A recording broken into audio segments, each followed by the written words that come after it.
Ethiopia. TPLF begins handing over heavy weapons to Ethiopian military.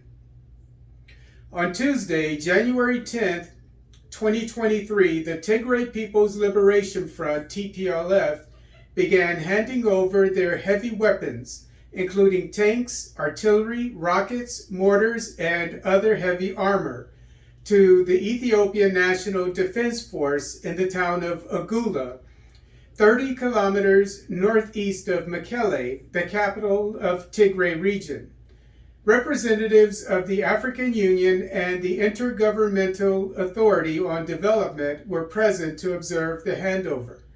The TPLF was complying with the conditions of the Pretoria Agreement negotiated on November 2nd, 2022, in the South African capital, which called for, quote, disarming rebel forces, restoring federal authority in Tigray, and reopening access and communications to the region, unquote, according to AFP.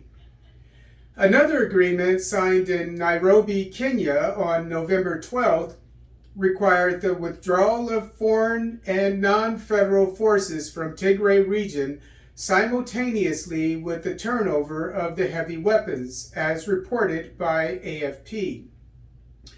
However, eyewitnesses claim Eritrean troops who fought alongside the Ethiopian National Defense Force during the war are still in certain areas of Tigray Region, although they have pulled out of several major towns, according to Reuters.